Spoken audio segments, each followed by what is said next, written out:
Bem-vindo ao podcast Inovação na Veia. Eu sou Mariela Parolini e estarei com você nessa jornada que conecta boas conversas, pessoas interessantes e temas importantíssimos sobre o ecossistema de inovação e tecnologia. Vamos lá, pega o seu café e vem comigo. Tenho certeza que você vai gostar do assunto de hoje.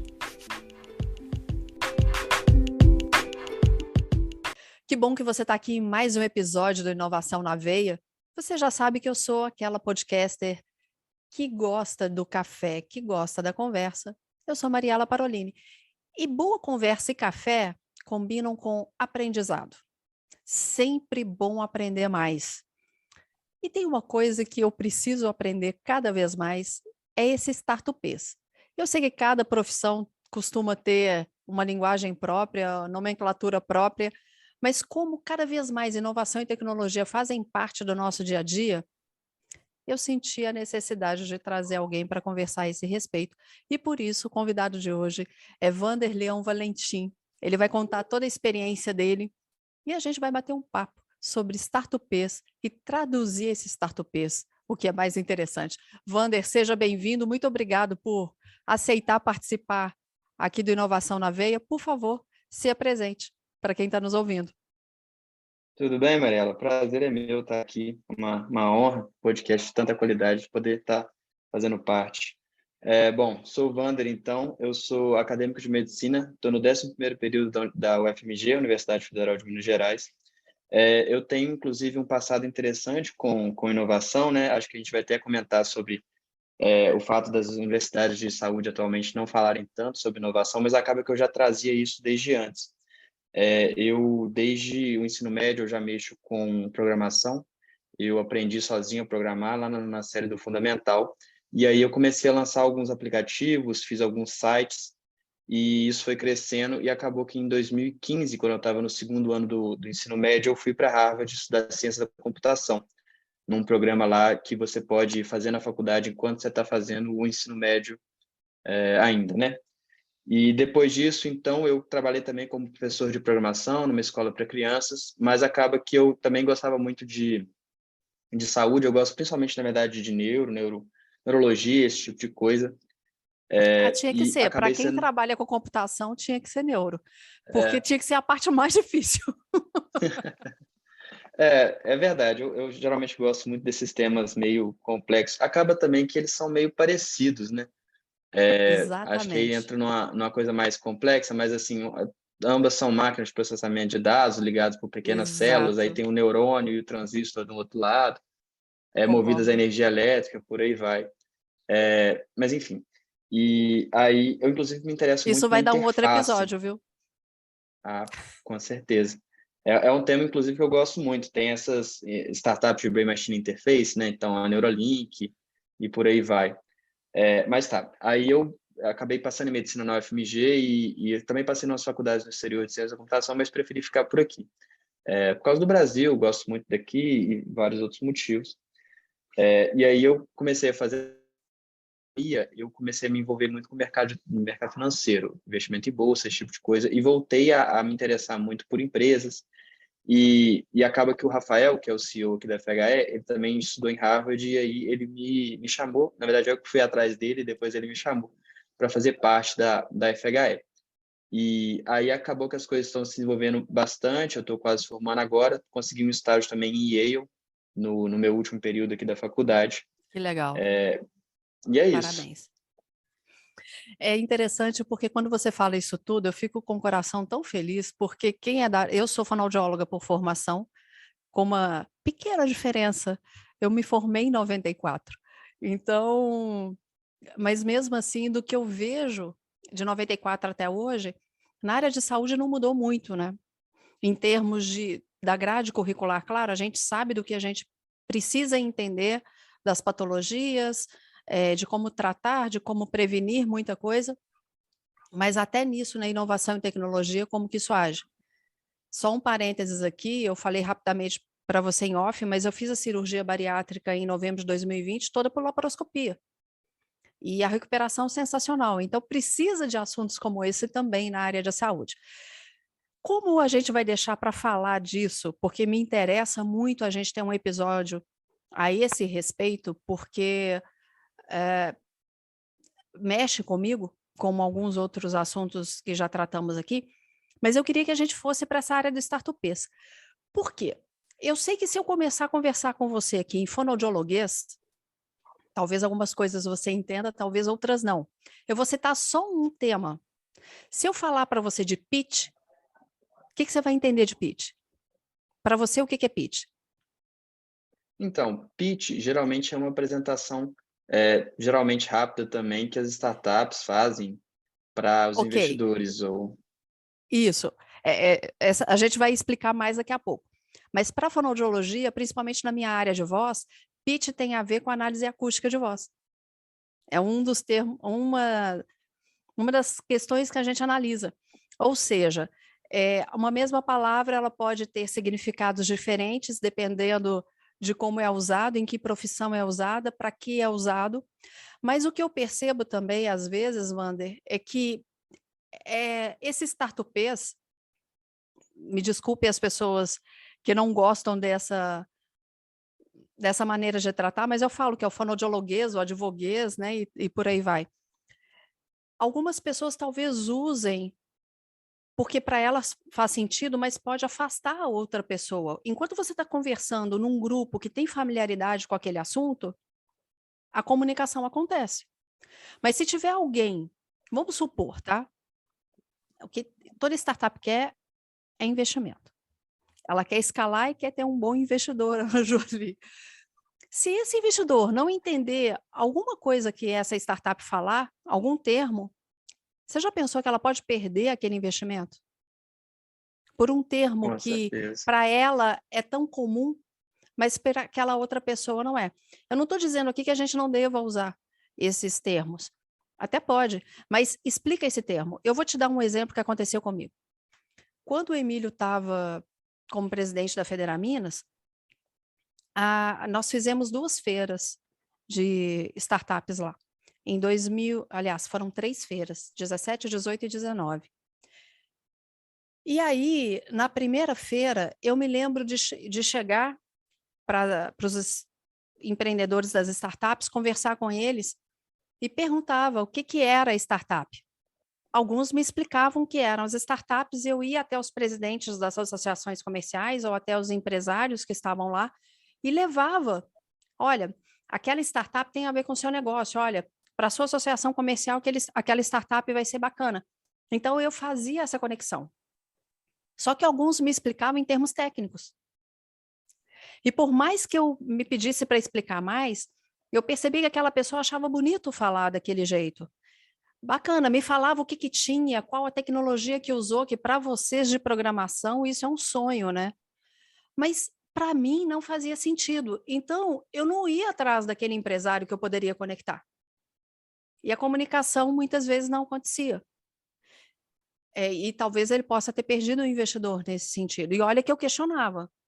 Por muitas vezes eu questionava, mas imagina naquele momento ali em que havia centenas, quase milhares de pessoas num evento, eu tinha que escutar, entender e ir atrás de outro, chegava alguém para conversar também. Então, nessa dinâmica, é quase um pitch, tinha que ser rápida essa conversa.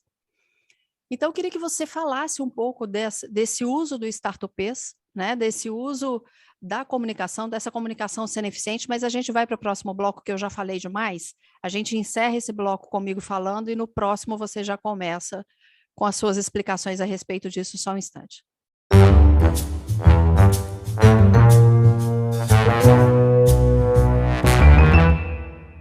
Wander, falei demais no outro bloco, agora é sua vez. Fala um pouquinho sobre essa comunicação que tem que ser eficiente, lembrando de uma frase que eu gosto de dizer, que não é minha, mas que eu sempre uso aqui: o responsável pela comunicação é o comunicador. Vamos lá. Com certeza. Então, sempre que, pelo menos da maneira como eu enxergo, sempre que você coloca grupos de pessoas juntas, elas desenvolvem uma cultura, né? E na cultura vem também a maneira de falar. É por causa disso, inclusive, que as várias línguas, por exemplo, o latim se desenvolveram e eu acredito, pelo menos, que isso tem muito a ver com o próprio startupês e com esses jargões de profissões. Sim. Você coloca os médicos conversando sempre juntos, eles desenvolvem termos, da mesma forma o startupês.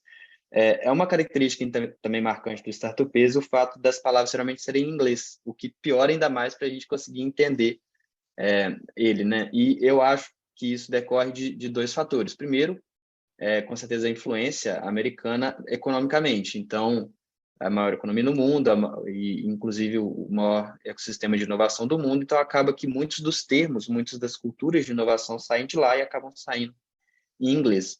E outro motivo é que as pessoas também vão para lá estudar, né? Os brasileiros vão para lá, geralmente quem estuda muito tecnologia vai muito para lá, então acaba absorvendo essa cultura. Inclusive, interessante, porque alguns termos transmitem ideias complexas de uma maneira rápida. Esse é muito o uso dos jargões também, às vezes. O problema é que, como você falou, às vezes isso afasta as pessoas da inovação. E inovação a gente precisa ter muita gente nela, porque inovação deveria ser um tema de todo mundo, né? Todo mundo tem ideias maravilhosas todo dia, todo mundo sabe os problemas que enfrenta no dia a dia, e a inovação serve exatamente para corrigir esses problemas. Wander, Uma só coisa... um parênteses aqui, você me fez lembrar, numa das minhas primeiras aulas na faculdade, isso em 1991, provavelmente você nem tinha nascido. Eu nasci em Você é de que ano? 98. Pois é, 98. 98 eu casei, só para você ter ideia, tá? Então, em 91, eu me lembro de umas primeiras aulas, eu tinha muita aula com médico, e ele soltou um patognomônico. Eu falei, o que é isso? Eu fui procurar, anotei aquilo ali e fui procurar. O que acontece muitas vezes numa linguagem, na época a gente procurava em dicionário, né? Ou na enciclopédia. Não era hoje com a facilidade que a gente tem do celular na mão. Mas hoje, muitas vezes soltam um termo, e como você diz, vem a origem cultural e a origem muitas vezes americana, às vezes a gente não sabe nem como escrever aquele termo.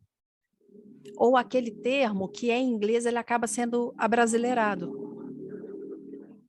Então, eu queria que você falasse um pouquinho disso, de como que a gente pode ficar mais atento.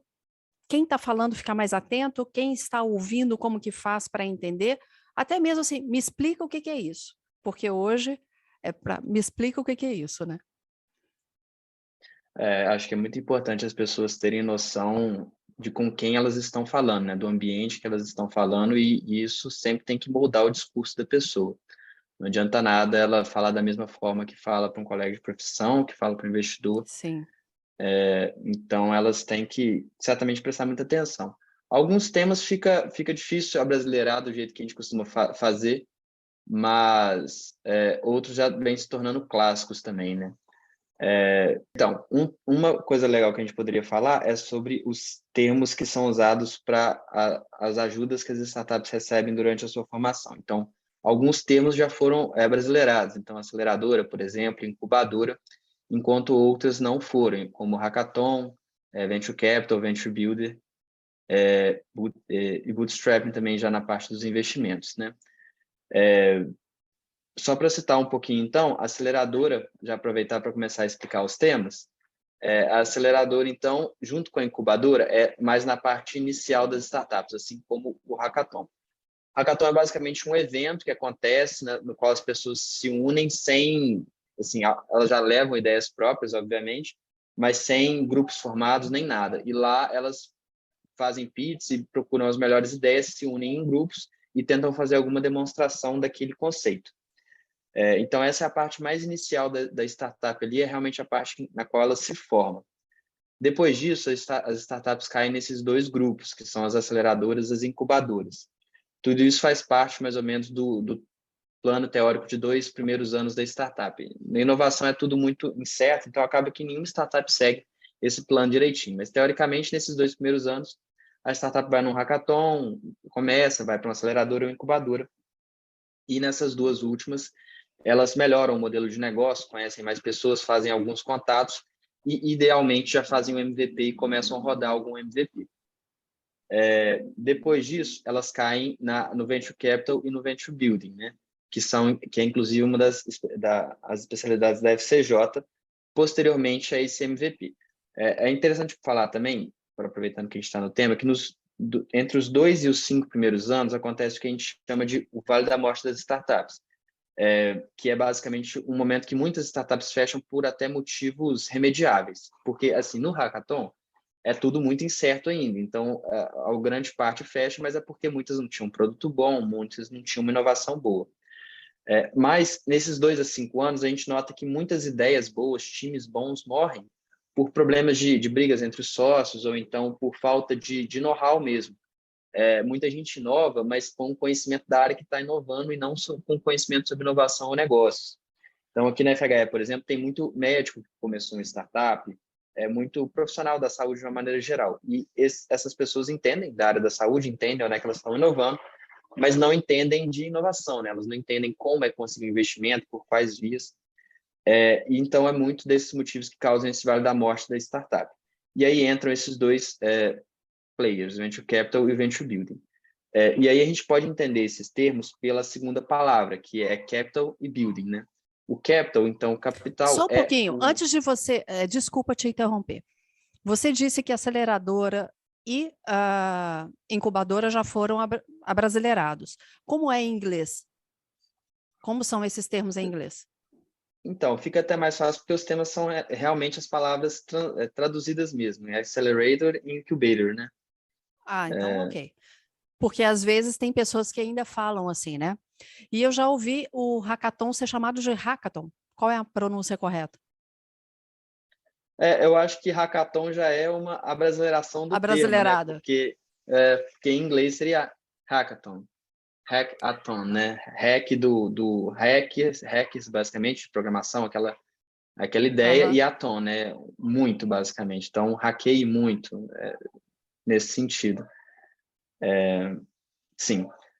Mas tá, então, pensando no Venture Capital e no Venture Building, Capital, igual eu falei, vem de capital, que é a ingestão do dinheiro na startup, você basicamente acha um cheque que dá na mão do empreendedor. Esse tipo de investimento não tem dado tanto certo para startups tão novas como nesse Vale da Morte, porque se a startup tem problemas que se derivam da falta de conhecimento dos empreendedores sobre inovação, colocar dinheiro na mão deles não é a forma nem mais inteligente problema, nem uma solução exatamente, né? Você precisa dar conhecimento e experiência de inovação para eles poderem passar por esse problema. E aí que entra o venture building também, do build, do inglês construir, né?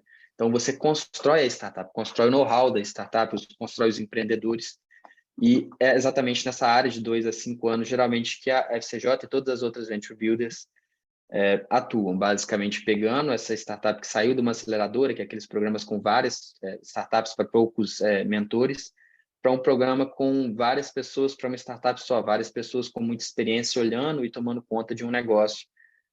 Para depois desses 5 anos, geralmente a startup está no jeito certo para entrar no Venture Capital. Ok, então a gente agora faz mais uma pausa e a gente vai para o terceiro bloco, para que você continue colocando para a gente mais alguns termos do Startupês e explicando cada um deles. Tudo bem, Wander? Só um instantinho.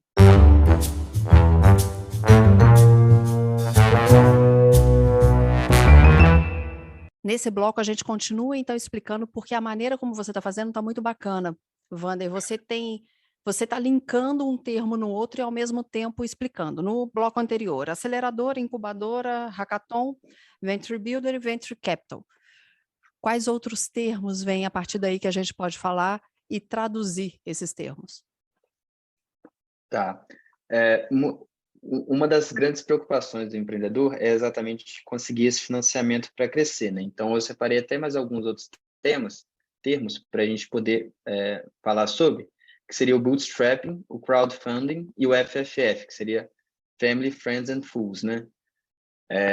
Explicando basicamente, todos os três são formas da startup conseguir dinheiro, conseguir captar dinheiro para poder crescer. Bootstrapping é basicamente começar do zero. Então, por exemplo, quando você começa uma startup, ninguém vai querer investir, ou pouca gente vai querer investir, muitas vezes o empreendedor coloca o dinheiro próprio. E esse daí é o bootstrapping. Outro investimento que acontece muito nesse momento é o FFF, o Family, Friends and Fools, né? Basicamente família, amigos e idiotas, assim, pessoas que não estão sabendo muito bem o que estão fazendo. E isso é basicamente porque é muito arriscado, né? Não tem jeito. Muito arriscado investir numa startup que tem 6 meses, 8 meses, não tem modelo de negócio, não tem produto. Então, são mais ou menos essas duas formas. Você vai lá para o seu tio, fala, mas não tem como você me emprestar um dinheiro para eu fazer esse negócio? E é mais ou menos esse pensamento. Depois entra o crowdfunding, né? Crowd vem do inglês de multidão, né? Várias pessoas, e funding de fundos, de dinheiro. Então, basicamente, a ideia é de várias pessoas darem fundos para uma startup, um projeto rodar. Tem até várias plataformas que fazem isso, inclusive a FCJ tem uma também. Tá. Agora, pensando um pouquinho mais no negócio, né? Falar um pouquinho, então, do produto, porque não adianta nada investimento sem ter lugar para colocar esse investimento, né? Sim, Uma das coisas que a gente gosta muito de usar aqui são metodologias que fazem com que as startups cresçam. Então, pensa que basicamente ajudam a fazer o business model dessa startup. Então, model vem do inglês modelo, né? E business é negócio. Então, modelo de negócio. Como que essa startup se prepara para ganhar dinheiro? De que forma o dinheiro vai entrar, basicamente? Então, primeiro, pensando em produto, a gente usa muito uma metodologia que chama Scrum, que é mais ou menos igual à metodologia ágil. Essa metodologia foi criada há algum tempo, inclusive é adotada pelas maiores empresas de tecnologia do mundo, como a Apple, Microsoft, o Google, e é também a estratégia adotada geralmente por todas as startups que dão certo. Então, a SpaceX adota, a Neuralink adota, todas as startups, basicamente, todas adotam, assim. E isso, essa metodologia ágil, né, vem de tentar dar uma agilidade, uma maior ciclagem para esse produto. Então, tem inclusive um livro muito bom do Eric Rice que chama Startup Enxuta, que é basicamente sim. esse pensamento de tentar economizar, tentar produzir menos gastos desnecessários possíveis para que a startup cresça o mais rápido possível. Então, é daí, por exemplo, que vem o pensamento do MVP, que é basicamente fazer o mínimo.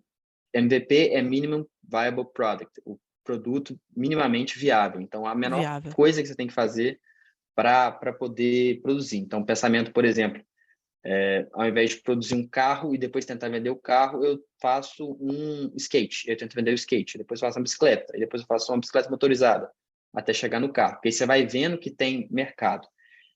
E esse metodologia é toda assim. Então, você, por exemplo, vai lançar uma plataforma de telemedicina. Você não precisa fazer tudo que uma telemedicina pode fazer e depois começar a vender. Você pode fazer, por exemplo, um chat, que a pessoa pode consultar médicos pelo chat. Depois você coloca fotos nesse chat, depois você coloca um vídeo. E aí você vai crescendo e testando se as pessoas têm interesse ou não nisso. Então, por exemplo, o chat serviria para você ver que as pessoas têm interesse em conversar com o médico sem estar no consultório. As fotos serviria para você provar que as pessoas têm interesse em mandar fotos de uma lesão de pele para o médico, à distância. E assim você vai até melhorar o seu produto. Então, basicamente, você lança uma versão, testa, vê o que deu certo, o que deu errado, corrige e lança a próxima versão. Só Esse um é mais ou pouquinho, menos a Wander. metodologia Scrum. Ok, antes de você passar para próximo termo, dentro do Scrum há várias vertentes dentro desse nome. Dentro da metodologia ágil, há outros nomes que são usados. Você lembra de algum nome que dentro da metodologia ágil é comumente usado? Que as pessoas usam, por exemplo, você já disse uma que é MVP. Nem todo mundo sabe o que é MVP e você explicou, ficou muito claro. Você lembra de algum outro termo dentro da metodologia que é usado assim? Olha, eu conheço, inclusive, alguns muito bons, mas eles geralmente estão em português já. Então, por exemplo, um que a galera fala muito é o teste AB, né? Isso vem, inclusive, daquela metodologia científica mesmo que cientistas usam, que é basicamente, vamos supor que você quer criar sua plataforma lá de telemedicina ainda, mas agora você está pensando em fazer o site que as pessoas vão cair para assinar a sua plataforma. Você faz dois sites, então o site A e o site B. E aí você vai rodando isso em propagandas e as pessoas vão caindo aleatoriamente no A ou no B. E aí você mede qual site está convertendo mais e começa a usar ele. Aí depois, usando esse site, você cria duas versões dele, A e B. E aí você vai fazendo isso. E isso cria as métricas, né? Que você tem. Outra coisa que a galera costuma falar muito são as métricas da... Agora esqueci o nome. As, Não tem as, problema, na hora que você lembrar, você fala. porque um problema muito grande de você fazer isso, porque geralmente os produtos bons, eles têm uma trajetória de crescimento. E aí, quando você usa, por exemplo, o número total de usuários, ele vai estar crescendo nos dois sites. Não quer dizer que os dois sejam perfeitos, né? Então, você Entendi. tem que sempre que ver qual as métricas do momento. Então, taxa de conversão, sempre comparando para não pegar nesse problema das métricas. Uma coisa que eu me lembrei aqui, por exemplo, já está mais popularizado, eu acho, mas B2B, B2C, né? Sim. Talvez algumas siglas assim. Explica um pouquinho, por favor, o que cada uma delas significa.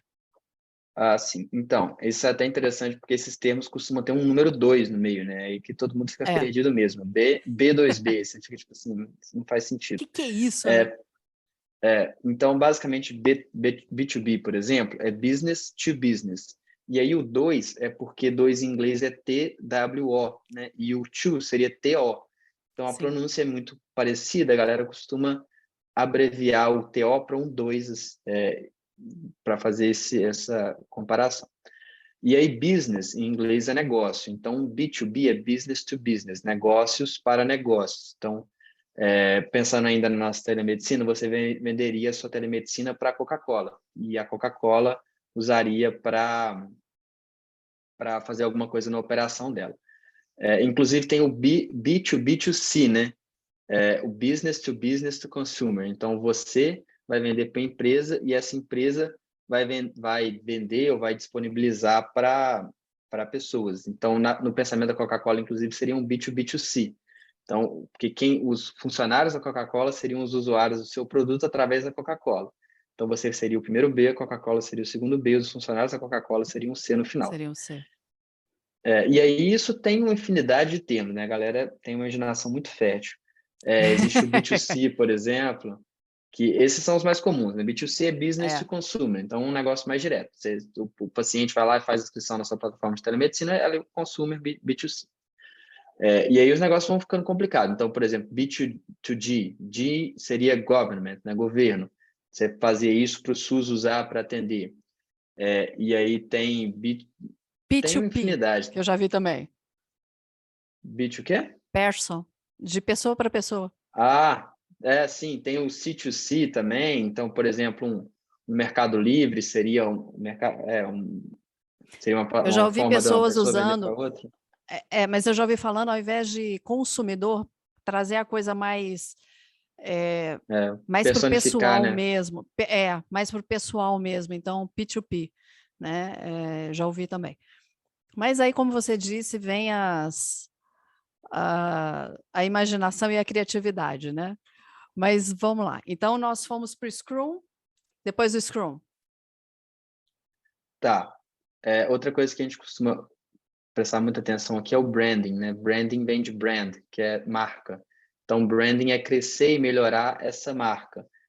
Inclusive, um dos trabalhos mais importantes aqui da nossa área de marketing. Então, por exemplo, você pensa num calçado esportivo, você vai pensar na Nike, na Adidas, e isso é muito importante para a Nike e para a Adidas. Assim, talvez seja a parte mais importante da Nike e da Adidas, é que todo mundo pensa nelas, quer consumir elas, é um símbolo até de status, dependendo da situação.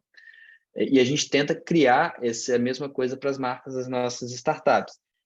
Inclusive, isso é muito importante em saúde, né? Porque você realmente precisa que a marca dê certo, que a empresa faça um trabalho bem feito, né? Então, a gente tenta trazer essa segurança nas marcas para fortalecer elas e você ter confiança. Então, você está lá precisando de uma telemedicina, você sabe que aquela marca você pode confiar, então você já vai nela, você não fica nem testando muita coisa além disso. Outra Só um coisa que a pouquinho, gente... então. A gente vai fazer o seguinte. Esse papo vai render, então a gente vai, esse episódio, terminar falando de branding. E você que está ouvindo aqui o Inovação na Veia, o próximo episódio vai continuar falando vários termos. Então, ouça o próximo episódio com o Vander, que ele vai continuar contextualizando e explicando esse startupês. Vander, por favor, fala onde as pessoas podem te achar nas redes sociais, que no próximo episódio elas vão continuar te ouvindo. Claro, vai ser um prazer, inclusive. Podem me achar no LinkedIn, Vander Leão Valentim. Acho que é a melhor forma de me achar, que as outras redes sociais eu não costumo usar muito, não. Lembrando que Vander escreve com W, né? Isso, Vander com W e Valentim com M de Maria no final. Vander, muito obrigada por participar desse episódio e você que está nos acompanhando, também meu muito obrigado. Te espero para um próximo café e uma próxima conversa no episódio do podcast Inovação na Veia e você seguindo nas redes sociais, @podcast.inovaçãonaveia.